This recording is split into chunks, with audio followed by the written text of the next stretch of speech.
even the smallest bit of investigation, when taken, looking at these similarities, we can see huge differences.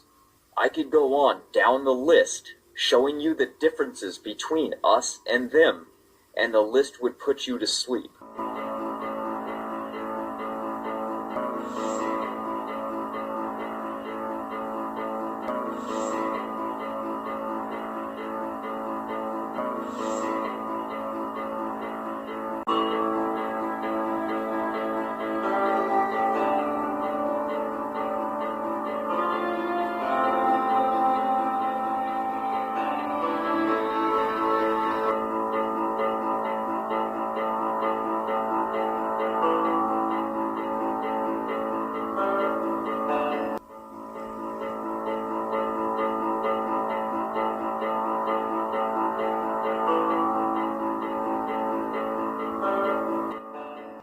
Conducted this experiment, as I explained, over and over and over and over again, having this exact conversation at least once a week for 20 years.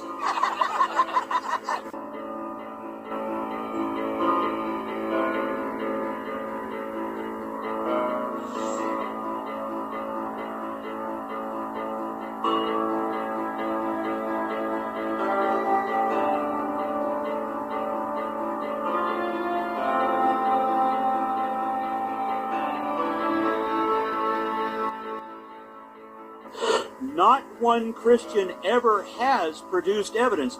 He didn't either, nor can you. No one can. It doesn't exist.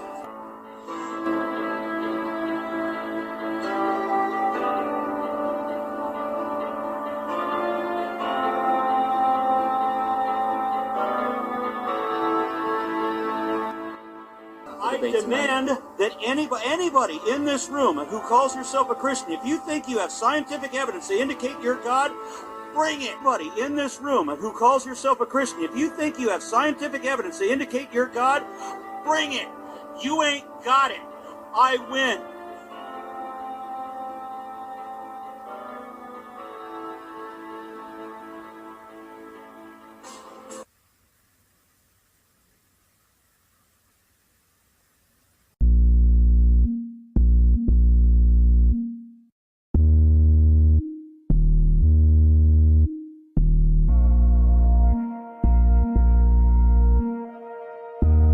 Lack of transitional forms in the fossil record. The missing links are still missing. An authority no less than Colin Patterson, chief paleontologist of the British Natural History Museum, said that he knows of no fossil for which an airtight case can be made for a being in transitional form. Genetic mutations virtually never add any significant information to the DNA. Genetic mutations, whether caused by radiation or chemical toxicity, simply scramble the existing blueprint of a life form. Hence, there is no mechanism for uphill macroevolutionary change. But there is something observable, which is microevolution, which is not really evolution but adaptation. Like Darwin's finches example. Some islands had finches with bigger beaks, smaller beaks. They didn't change species, they adapted to the environment to help them survive.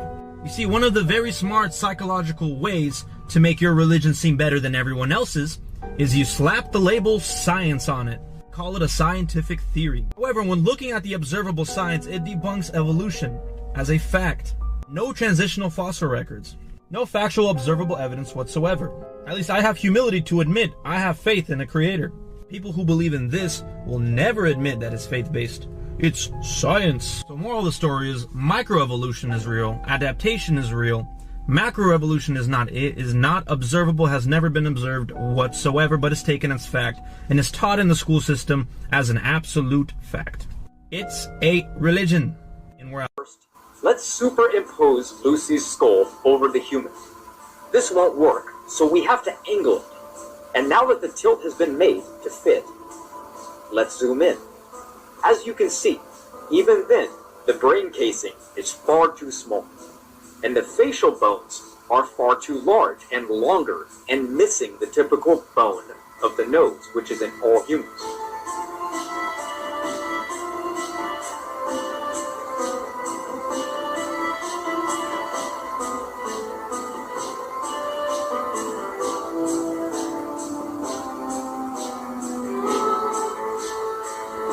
Move her bones over the modern-day chimpanzee skull and see how things match up. Oh, look at that. A perfect match. Why? Because Lucy was a primate, not a human being. Modern curriculum began to teach that humans evolved from primates 1 million years ago and emerged out of Africa fully evolved around 100,000 years ago. Most people are unaware of the collection of evidence that actually disproves it.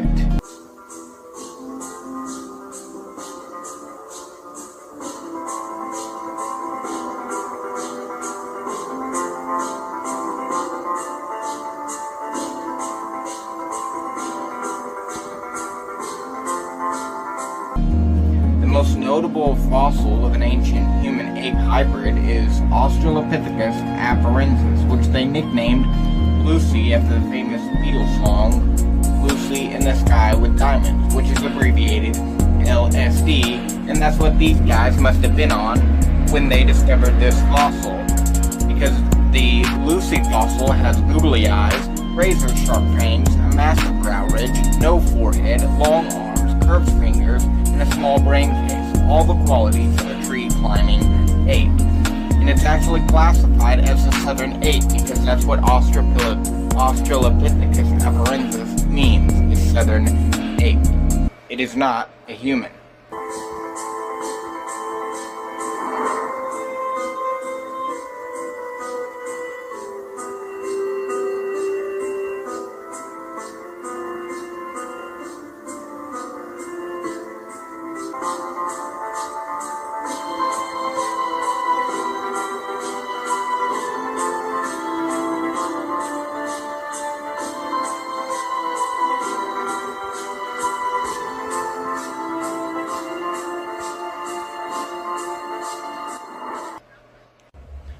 A man named Ernst Haeckel almost single-handedly convinced the Germans that evolution theory was true by drawing several animals in different stages of embryonic development to show how they were very similar, that they all repeat the process of evolution, going from a fish starting out in the development in the womb and then evolving into an amphibian, into a reptile, and into a mammal.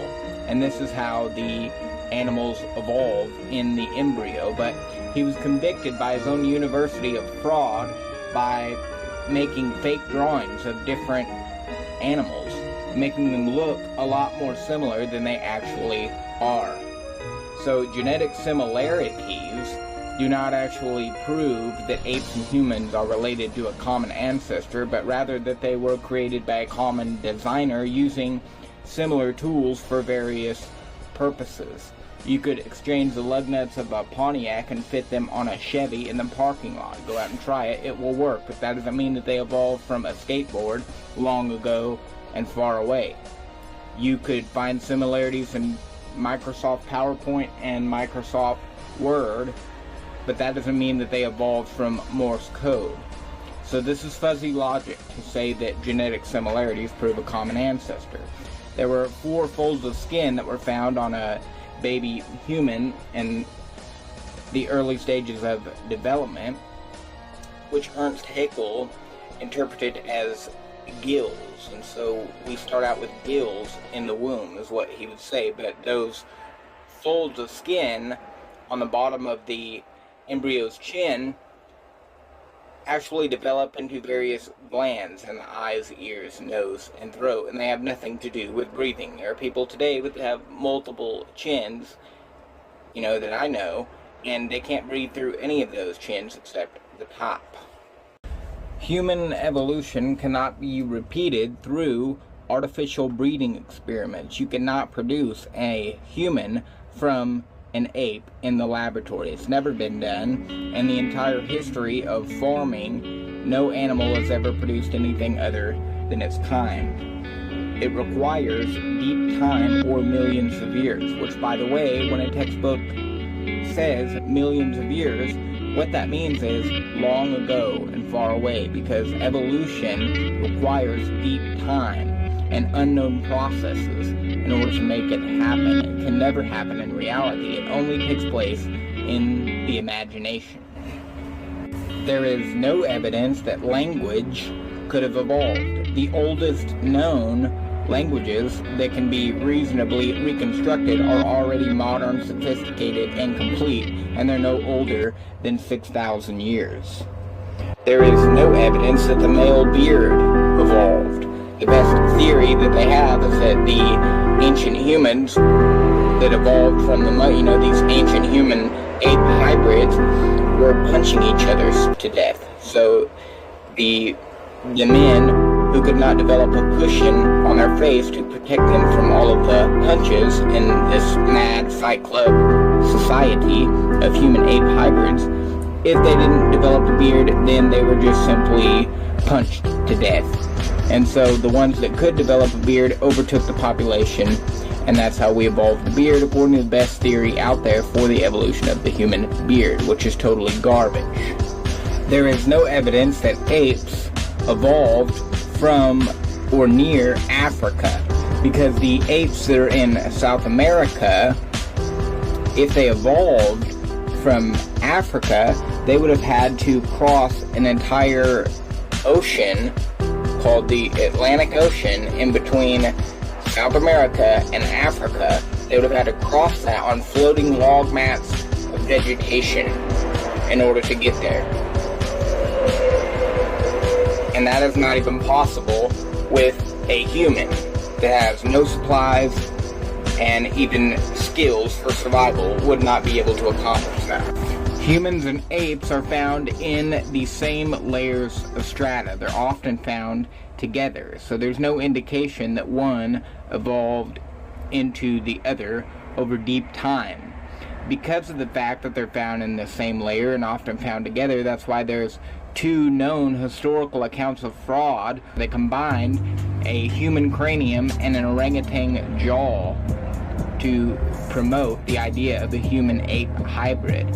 Another scenario, they took a tooth and constructed both the man and his wife from a single tooth to make them look like they were a human that evolved from an ape, because the tooth had characteristics of an ape tooth and also characteristics of a human tooth, when it was found out later that the tooth actually belonged to a species of pig called the peccary. And so the real Nebraska man was a pig. It was not an ape at all, but they used the single tooth as evidence. Evolution theory is dangerous. The original title to Charles Darwin's book, Origin of Species, is The Origin of Species by Means of Natural Selection, or the Preservation of Favored Races and the Struggle for Life. He believed that one race of humans was superior to the other because they were more evolved, and he gets more into that in detail in his book that was basically a sequel to The Origin of Species, called The Descent of Man, where he constructed a theory that the humans evolved from the apes.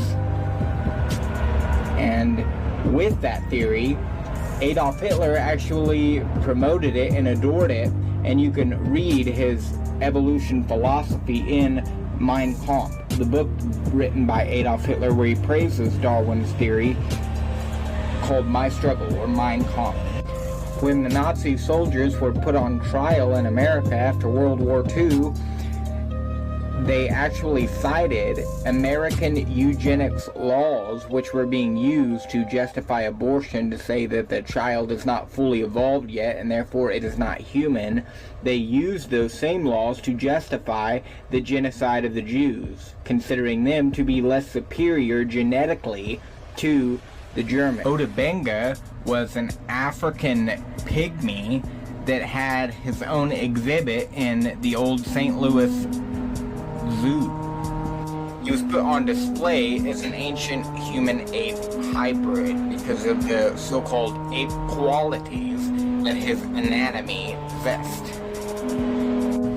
The African pygmy Otabenga committed suicide, thinking that his life had no meaning. They had also, the British Empire, taken Australian Aboriginals, slaughtered them, and then used their skulls to put on display in their museums.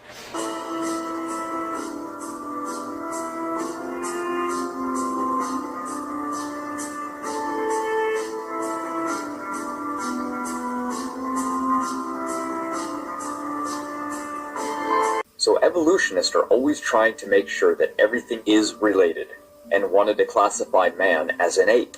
So they came up with a way to linguistically smuggle mankind into the ape family. A scientist clipped together 5 physical features that humans share in common with apes to swindle man into that family.